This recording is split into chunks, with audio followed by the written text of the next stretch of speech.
Oke, halo Fatur. Eh, Akhirnya kita ketemu lagi Fatur. Nah, Fatur, saya nggak punya ini ya, nggak punya list pertanyaan. Kita akan ngobrol secara ngalir aja gitu, Fatur. Nah, Fatur boleh perkenalkan diri dulu, Fatur. Mungkin nanti teman-teman mau tahu siapa Fatur ini gitu. Ya, baik. Terima kasih, Mas Agus. Sebelumnya, perkenalkan nama saya Fatur Ahmad Ramadan. Asal saya dari Balikpapan, Kalimantan Timur. Saat ini saya sedang menempuh pendidikan saya di Fakultas Teknik Pertambangan dan Perminyakan, Institut Teknologi Bandung, Angkatan 2021. Oke, berarti Fatur sekarang ini masuk semester 2 ya, Fatur ya? Ya, benar sekali. Oke, bisa diceritain nggak Fatur? Kemarin itu kita bagaimana kita bisa kenal nih Fatur? Coba Fatur ceritain. Ya, baik. Jadi pada saat pendaftaran beasiswa unggulan, tentunya saya itu mencari-cari nih informasi lebih lanjut mengenai beasiswa unggulan sendiri. Nah, dan saya menemukan melalui sosial media itu forum beasiswa unggulan Yogyakarta. Nah, di mana pada saat itu forum ini membuka pendaftaran nih untuk mahasiswa baru ataupun mahasiswa ongoing bagi memenuhi persyaratan untuk mendaftar beasiswa unggulan. Nah, pada saat itu saya sangat tertarik nih karena beasiswa ini tentunya merupakan beasiswa yang sangat menarik dan menawarkan benefit yang sangat banyak. Sehingga pada saat itu saya memutuskan untuk mendaftar menjadi menti dari Forum Beasiswa Unggulan Yogyakarta. Dan akhirnya saya diberi kesempatan untuk bergabung menjadi menti dari Mas Agus ini. Dan kayak dari grup ini kita menjadi kenal lebih dalam gitu ya. Oke, nah ya betul kita kenalnya dari eh, Forum Beasiswa Unggulan Jogja, di mana saya sendiri adalah alumni beasiswa unggulan dari regional Jogja begitu. Jadi kita kenalnya di situ. Jadi waktu itu kita ada 10 ya Fatur ya, 10 mentis. Mentis itu adalah yang istilahnya binaan atau adik bimbingan seperti itu, dan saya sebagai mentornya. Nah, di situ saya ngelihat nih ada yang semangat, ada juga yang ya kayak ogah-ogahan gitu, dan kita lihatlah hasilnya memang kalau yang benar-benar berusaha itu bisa dapat hasilnya, dan salah satunya Fatur ini. Dan kebetulan dari 10 itu alhamdulillahnya Fatur bisa masuk, karena memang walaupun kita itu masuk ke join ke komunitas atau join ke program mentoring ini, itu nggak pasti bisa lolos. Kembali lagi ke usaha, kemudian kemampuan dari pesertanya itu sendiri. Nah, dan Fatur lah salah satunya. Nah, kemarin Fatur tahu nggak dari anak forum beasis yang ikut mentoring forum beasiswa unggulan Jogja ini, ada berapa yang lolos Fatur? Tahu nggak Fatur? Untuk angka pastinya saya kurang tahu sih, Kak. Hmm. Karena mungkin tidak ada pengumuman lebih lanjut dan juga pengumuman itu kan melalui pribadi masing-masing. Jadi mungkin untuk angka pastinya saya kurang mengetahui secara detail, Kak.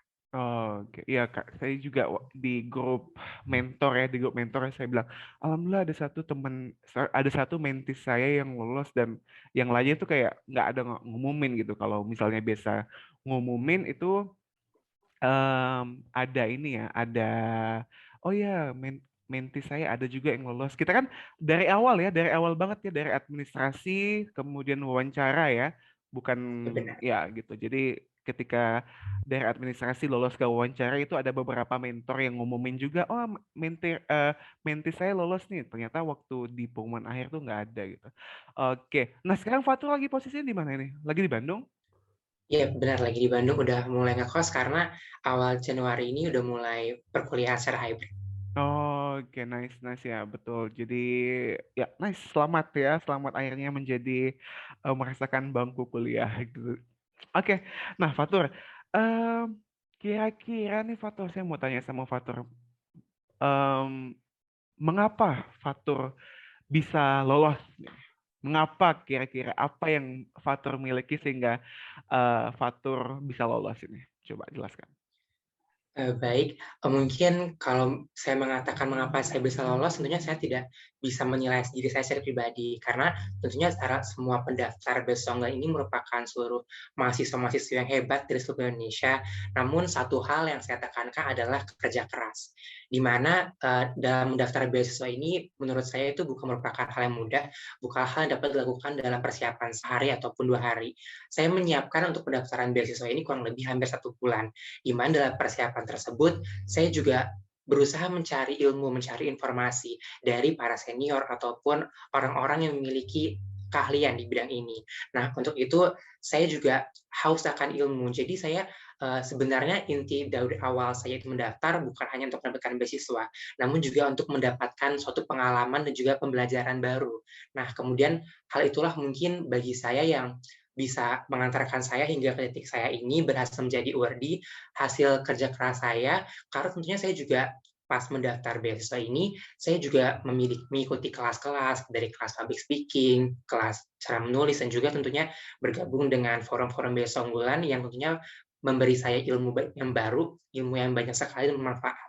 Bukan hanya beasiswa ini, namun juga hal-hal lain dari luar beasiswa unggulan tersebut. Seperti itu, Kak.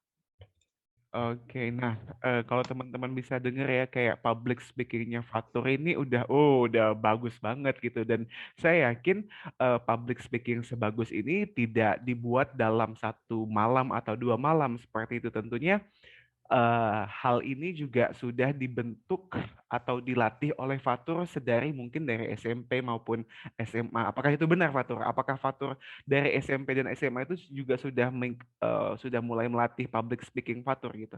Coba. Iya, maaf, Kak. Ya, benar sekali. Saya udah mulai belajar public speaking itu dari SMP kelas 7. Pada saat itu, saya pada awalnya saya merupakan orang yang sangat-sangat pemalu. Untuk berbicara di depan orang yang banyak itu merupakan suatu hal yang susah bagi saya. Namun pada suatu saat saya bertemu dengan salah satu guru saya, yang mungkin guru tersebut melihat potensi yang ada dalam diri saya. Sehingga saya ditawari untuk belajar bersama beliau tentang bagaimana sih cara agar dapat menghandle grogi saya, kemudian rasa takut saya untuk berbicara di depan umum. Sehingga dari SMP tersebut saya udah mulai berani untuk mencoba perlombaan-perlombaan ataupun hal-hal baru yang berkaitan dengan public speaking. Karena bagi saya belajar itu tidak cukup, namun kita perlu menerapkannya dalam hal-hal yang nyata. Jadi kita bisa langsung mengaplikasikannya dan tahu bagaimana sih cara public speaking yang efektif dengan cara yang baik. Karena dengan kita terjun langsung, kita akan tahu bagaimana kekurangan dan kelebihan kita secara langsung. Seperti itu. Oke, nah jadi kalau misalnya saya sendiri pun mendengar bagaimana Fatur ini deliver idenya gitu, oh saya senang banget begitu. Tinggal apa yang membuat Fatur ini bisa dipilih begitu karena memang selain public speaking yang bagus kita juga harus menunjukkan bahwasannya kita adalah generasi unggulan gitu kan kemarin itu juga ada di beasiswa unggulan ini harus menulis esai ya Fatur ya menulis esai Ya, tentang aku generasi unggulan Indonesia gitu bukan? ya benar, Kak. Oke, nah gitu. Kemarin itu Fatur menulis aku generasi unggulan Indonesia. Nah, boleh sedikit cerita nggak Fatur? Apa yang Fatur tulis di situ sehingga mungkin itu yang menjadi salah satu poin yang membuat Fatur terpilih begitu. Ya, baik. Nah, tentunya dalam esai ini sudah disebutkan kesesuaian-kesesuaian dan ketentuan dari pihak beasiswa unggulan. Jadi saya ingin mengikuti juga mungkin dari jumlah katanya, format penulisannya, dan juga tema yang telah ditentukan, yaitu Aku Generasi Unggul Kebanggaan Bangsa Indonesia.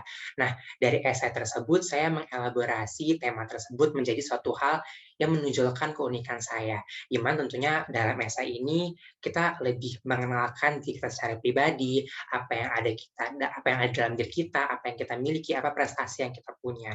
Tentunya poin-poin tersebut saya tuangkan dalam esai saya. Pertama, saya menjelaskan diri saya, bagaimana saya orangnya secara pribadi, kemudian prestasi apa yang telah saya miliki dari SMP, SMA, maupun awal-awal masuk kuliah ini. Kemudian, apa sih yang saya akan lakukan untuk bangsa Indonesia sebagai generasi unggulan. Nah, dan situlah saya berusaha menjelaskan secara panjang lebar dan juga namun sesuai dengan ketentuannya, yaitu kurang lebih pada saat itu ketentuannya hingga 5.000 kata.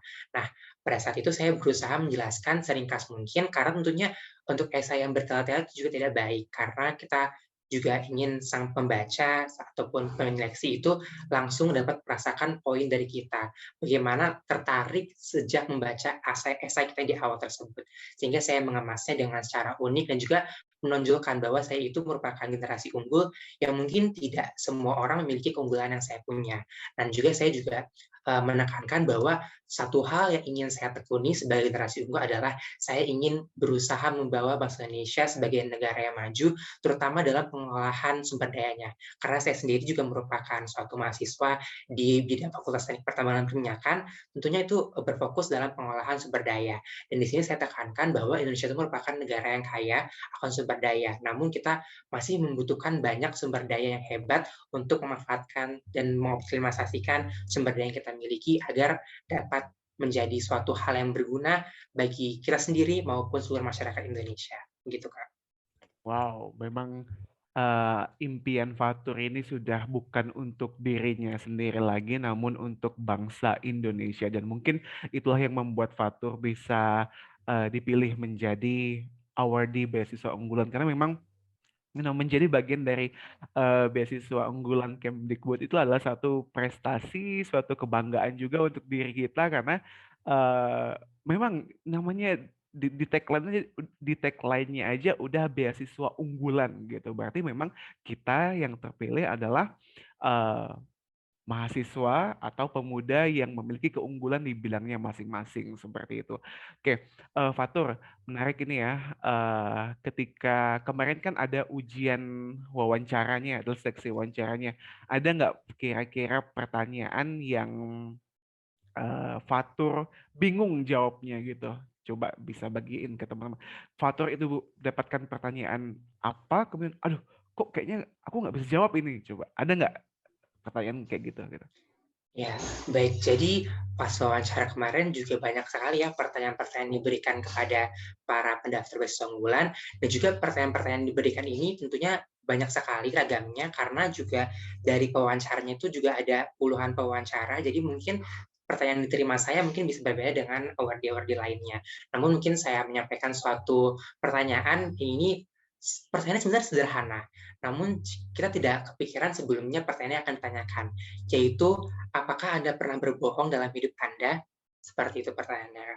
Dan saya pada saat itu lumayan kaget karena ini wawancara untuk beasiswa, namun ditanyakan pertanyaan seperti itu. Namun ketenangan yang saya berusaha jaga itu dapat membantu saya untuk berpikir secara lebih jernih, mengatur kata-kata yang baik sehingga dapat menjawab pertanyaan seperti itu. Wow, kayak out of the box banget ya. Kayak, wow, apakah Anda pernah bohong? Oh, saya sampai, saya sekarang lagi merinding ini mendengar pertanyaan. Karena memang kita itu jarang latihan dengan pertanyaan yang out of, paling ya kayak motivasi, apa segala macem gitu kan. Nah, eh bisa nggak kayak mungkin Fatur membagikan apa jawaban Fatur kemarin gitu? Baik, tentunya mungkin ini secara gambaran secara garis besarnya yang saya jawab kemarin itu kurang lebih seperti ini. Tentunya dalam hidup kita pernah mendapatkan suatu situasi di mana kita harus berbohong. Berbohong itu bukan merupakan suatu hal yang dikonotasikan sebagai hal yang negatif. Berbohong dalam hal ini kita dapat berbohong jika kita untuk melakukan hal yang positif ataupun melindungi suatu orang. Di mana dalam Islam juga dalam agama saya, bohong itu juga diperbolehkan. Namun untuk hal tertentu, seperti untuk menjaga perasaan orang tua. Di mana saya sangat dekat dengan ibu saya, namun pada suatu hal ibu saya mungkin melakukan suatu kesalahan ataupun hal yang kurang enak bagi saya, namun saya harus berusaha mengontrol diri saya. Pada situasi ini mungkin memungkinkan saya untuk berbohong. Sebagai contoh kecil, mungkin pada saat makan ibu saya keasinan, saya tidak langsung mengatakan, makannya tidak asin, nggak enak. Nggak mungkin saya akan makan seperti itu, karena hal tersebut akan melukai hati ibu saya. Namun saya mengatakan dengan, masakan ibu sudah enak, dan saya akan menghabisinya. Nah, pada saat itu mungkin kita berbohong, namun berbohong tersebut bukan untuk hal yang negatif. Saya menunjukkannya berbohong untuk hal yang positif tentunya. Wow, wow, wow, that is, uh, wow. Saya kayak, oke, saya nggak heran gitu, nggak heran ketika mendengar kamu lulus dengan jawaban seperti itu gitu. Kayak kemarin itu pewawancaranya bapak atau ibu? Ibu.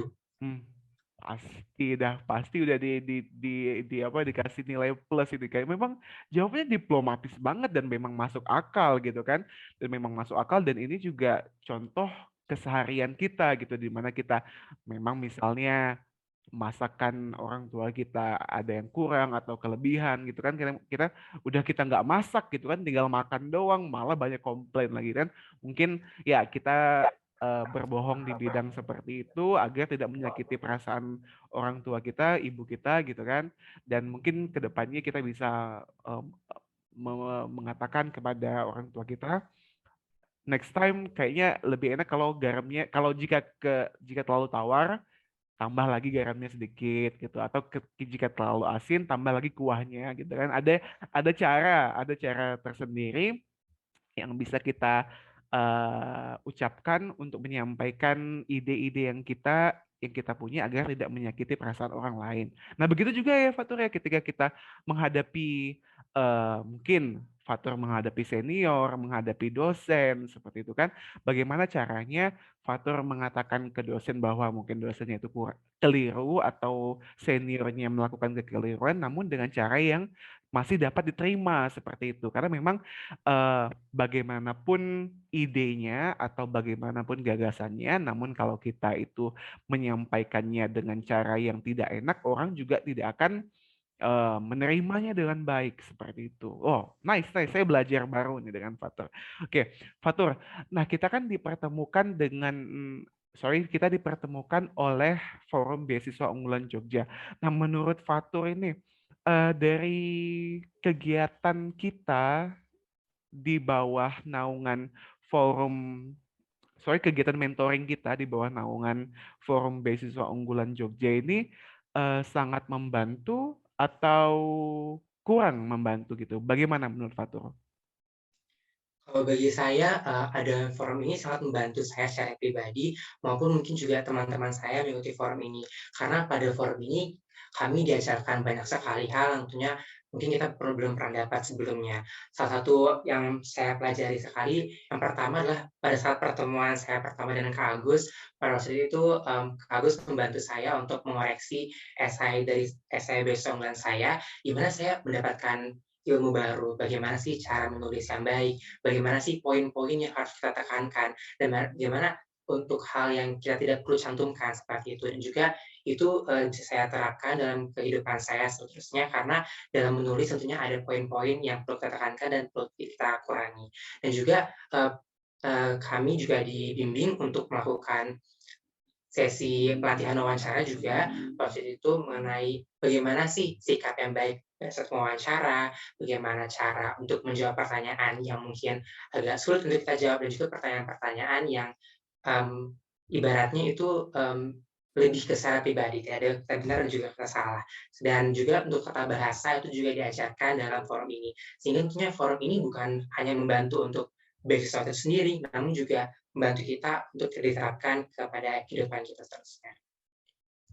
Oke, nah jadi buat teman-teman yang nanti akan eh, melamar di beasiswa unggulan 2022 ini, perbanyaklah mencari informasi seperti itu, perbanyaklah wawasan tentang beasiswa unggulan, kemudian gali potensi diri kita, apa sih yang pernah kita lakukan waktu SMP, SMA, dan ceritakan apa segi atau apa keunggulan kita sehingga pewawancara juga menarik untuk memilih kita sebagai awardee beasiswa unggulan gitu. Jadi banyak problem nih Fatur ya, banyak em, permasalahan yang menurut saya ini masalah ya, ketika saya menemukan, Kak, ini bukan cuma beasiswa unggulan, berbagai macam beasiswa.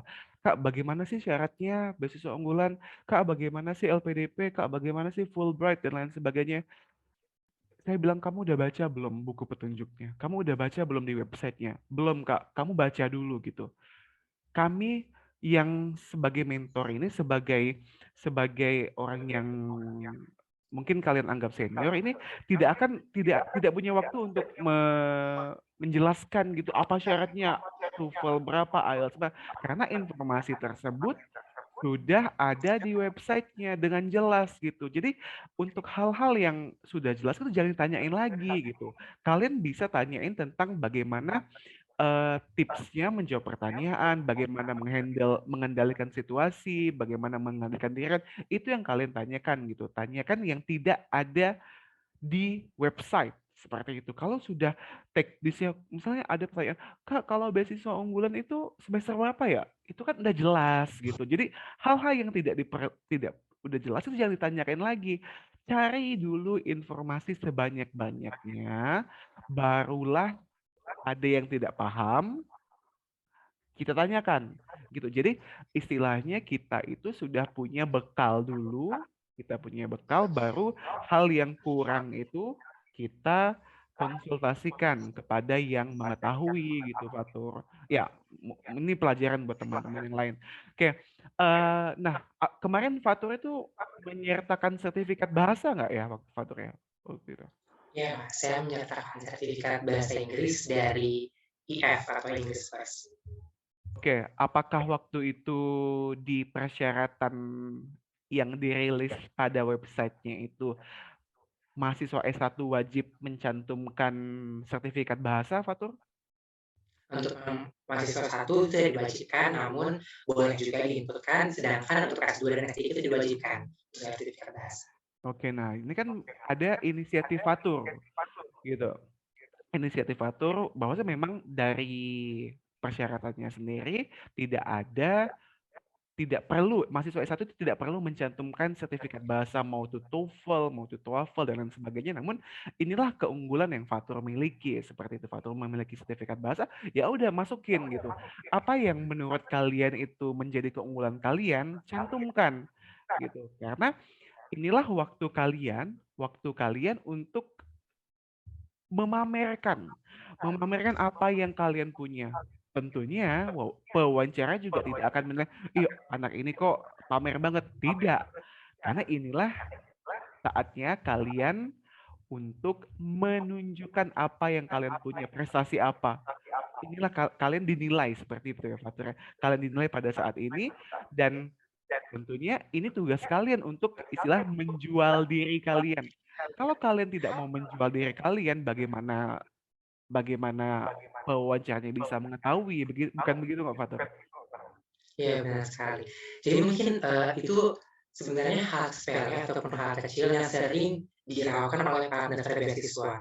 Dan juga menurut saya itu merupakan suatu hal penting yang harus dilakukan dari awal dan dipersiapkan dengan matang-matang. Nah, jadi pada saat saya melakukan pendaftaran beasiswa, saya benar-benar membaca secara teliti apa yang ada di websitenya, apa saja yang diperlukan, apa saja yang dibutuhkan dalam negara. Dan saya berusaha untuk melengkapi apa yang saya bisa lengkapi seperti itu, dari sertifikat, dari mungkin bidang keahlian, dari sertifikat bahasa, sertifikat prestasi. Jika saya memilikinya, maka saya akan berusaha untuk mencantumkannya dengan sesuai dengan ketentuan yang ada. Dan saya berusaha untuk mencantumkan sesuai dengan persyaratan. Jangan sampai kita keluar dari persyaratan yang ada, dari apa yang diminta oleh pihak penerima beasiswa tersebut. Seperti itu sih. Oke, ya baik sekali. Nah, kemarin kemarin juga Fatur itu kan wawancaranya online ya, online. Persiapan apa saja dan tips apa saja nih mungkin untuk teman-teman yang next time akan menghadapi wawancara online gitu, Fatur? Baik, pada saat saya persiapan untuk wawancara online kali itu, sebenarnya jarak antara pengumuman dari tahap 1 dan juga untuk wawancara itu terbilang sangat singkat, mungkin hanya dalam kisaran 1 atau 2 minggu. Nah, pada saat itu hal yang pertama saya lakukan adalah saya berusaha untuk mencari informasi bagaimana sih wawancara yang akan dilakukan nanti, terlebihnya pada kakak yang sudah senior dari prodi beasiswa sebelumnya. Pertanyaan apa aja sih yang mungkin yang sering muncul atau sering ditanyakan pada saat wawancara. Nah, setelah saya mendapatkan informasi tersebut, saya berusaha untuk menyiapkan jawaban saya secara kasar-kasar mungkin agar pada saat saya ditanyakan saya tidak kosong, saya tidak blank pada saat menjawab seperti itu. Saya persiapkan dan juga untuk latihan, karena jika kita tidak latihan maka itu tidak ada manfaatnya, karena kita perlu latihan agar diri kita terbiasa. Nah, dan juga pada saat hari wawancara, saya itu fokus pada diri saya, berteman dengan diri saya, berdampingan dengan diri saya untuk agar saya menjadi orang yang tenang dan tidak grogi ataupun tidak deg-degan, karena saya merasa saya sudah mempersiapkannya dengan baik. Apapun hasilnya, saya telah berusaha dan mempersiapkannya, maka saya tidak akan kecewa karena saya telah memberikan 100% dari diri saya. Nah, jadi pada saat itu saya sudah pada saat hari wawancara, kami semua dikumpulkan di ruang Zoom pada meeting tersebut sambil menunggu giliran. Saya mungkin melihat dari teman-teman yang lain, mungkin ada yang sedang melatih dirinya, mungkin sedang berusaha menghafal jawaban ataupun hal-hal lainnya. Namun yang saya lakukan pada saat itu, saya berdoa, saya berusaha untuk tenang agar saya tidak deg-degan, tidak nervous. Karena jika kita tidak tenang, maka mungkin bisa saja sudah kita persiapkan sebelumnya itu menjadi kacau, menjadi buyar pada saat ditanyakan. Mungkin hal tersebut bisa menjadi bumerang bagi para pendaftar mungkin pada saat wawancara. Sehingga menurut saya satu kunci yang sangat penting yaitu adalah tenang. Begitu, Kak. Oke, wow, baik sekali. Ada, ingat nggak Fatur, waktu itu saya mengatakan bahwa kamu siap nggak untuk gagal? Ada nggak saya bilang kayak gitu ya? Nah, Nah, ada, Kak. jadi saya menyampaikan kepada menti saya gitu, kalian udah siap untuk gagal, kemudian kalian udah ikhlas, kalian ikhlaskan apa yang udah kalian lakukan, perjuangan kalian, hasil belajar kalian. Nah, nanti ketika kalian ikhlaskan, jadi ketika kalian menjawab pertanyaan itu lepas saja, lepaskan, dan kalian udah nggak ada beban gitu. Kalau kalian takut gagal, kalian ada beban, nanti tuh menurut saya sendiri kita nggak tenang, kemudian kita nggak bisa fokus juga karena kita mengharapkan sebuah kesempurnaan dalam jawaban karena memang nggak ada gitu, kesempurnaan jawaban tuh nggak ada begitu. Namun perbedaan antara ketika kita tenang dan ketika tidak tenang itu pasti akan kelihatan begitu. Bagaimana tatap mata kita, bagaimana intonasi kita gitu kan. Karena memang ketika kita mengatakan satu kalimat aja nih ya Fatur ya, ini menurut saya nih, saya belum makan, saya belum makan, saya belum makan, itu aja udah beda begitu. Bagaimana caranya untuk meyakinkan pewawancara bahwa memang kita berhak untuk memiliki atau mendapatkan beasiswa ini, karena memang tadi ya saya bilang beasiswa unggulan ini prestisius banget, kemudian juga akan menanggung biaya kuliah kita hingga tamat nanti ya Fatur ya. Berarti Fatur itu dapatnya untuk 8 atau 7 semester ya Fatur. 8 semester. Berarti yang waktu semester pertama kemarin di reimburse nggak? Dibalikin nggak? Iya, benar. Tuh, 8 semester bayangin. Saya aja waktu itu cuman ongoing semester 3 dan 4 aja S2. Ini Fatul ini 8 semester gitu kan. Saya sangat bangga dengan pencapaian yang Fatul miliki karena memang ketika kita S1-nya itu mendapatkan beasiswa, nah ini juga cambukan untuk Fatur bagaimana bisa menjadi mahasiswa yang berprestasi, masih banyak perjalanan dari semester 2 ke 8 tuh masih cukup panjang ya, bagaimana menjadi mahasiswa yang berprestasi, kemudian menjaga IPK-nya, organisasi juga supaya tetap jalan seperti itu. Nanti karena ketika Fatur sukses di beasiswa unggulan di S1-nya, ini juga akan menjadi gerbang pembuka Fatur untuk mungkin jika Fatur ingin S2, LPDP juga udah bisa membuka gitu. Bahwa Fatur waktu S1-nya udah beasiswa unggulan begitu. Nah, orang juga tidak perlu menilai lagi. Oh, memang nilai-nilai yang dimiliki oleh awardee beasiswa unggulan adalah orang yang udah oke gitu loh, Fatur. Karena memang saya sempat ada pengalaman unik ya, teman-teman sekalian. Jadi waktu wawancara itu saya tuh mengumpulkan sertifikat gitu kan. Sertifikat saya itu Sale Komodo 2013 gitu. Terus celetukan si verifikator berkas itu, oh alumni Sel Komodo 2013 gitu kan. Oh, orang ini aja tahu gitu. Kalau kegiatan Sel Komodo 2013 itu kegiatan yang bergengsi yang mengumpulkan seluruh pemuda se-Indonesia untuk ikut berlayar gitu di KRI gitu. Oh, saya pikir wah ada lampu hijau ini gitu kan karena memang eh ya dilihat dari sertifikat yang kita punya juga gitu. Jadi untuk teman-teman jika memang belum eh, bisa di beasiswa S1-nya, mungkin waktu S1 ini ketika masa kalian 8 semester ini kumpulkanlah aktivitas sebanyak mungkin, prestasi sebanyak mungkin. Ini untuk juga bekal S2 dan S3 kalian gitu supaya nanti ketika kalian wawancara juga kalian bisa menampilkan apa yang udah kalian lakukan. kalau bisa berkontribusi lebih bagus lagi begitu kan gitu. Oke, mungkin Fatur ada closing statement untuk teman-teman yang ingin mendaftar beasiswa unggulan pada tahun ini gitu. Apa yang ingin Fatur sampaikan? Baik, untuk pesan saya mungkin tips ini juga dalam mendaftar beasiswa unggulan itu semua mahasiswa hebat dari Indonesia akan berusaha untuk mendaftar. Jadi pertama, kalian jangan takut, kalian semua itu unik, kalian semua itu punya keunggulan masing-masing.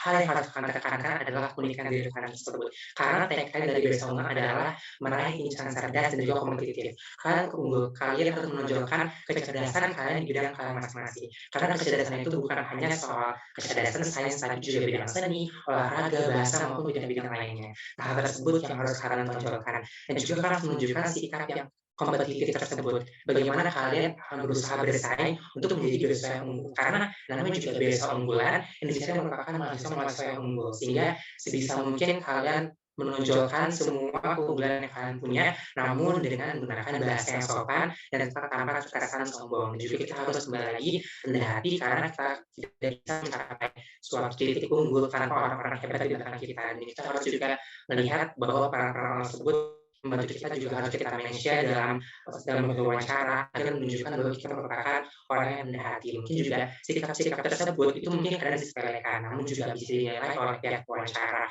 Sehingga juga attitude kalian juga perlu ditonjolkan karena visi dari beasiswa unggulan itu adalah mencari sosok yang memiliki kepribadian, komprehensif, integritas, kredibilitas, dan juga rasa peduli terhadap bangsa dan negara. Mungkin itu menyampaikan dari saya. Mungkin mohon maaf bila ada kesalahan ataupun kekurangan yang saya sampaikan di luar dari kredibilitas saya mengucapkan mohon maaf. Terima kasih ya. Oke, baik sekali. Nah, jika teman-teman ya, tips yang sangat luar biasa dari Saudara Fatur, awardee beasiswa unggulan 2021 ya, 2021. Dan saya harap teman-teman yang ingin melamar beasiswa unggulan juga dapat mencari informasi sebanyak-banyaknya, ikuti forum beasiswa unggulan Jogja.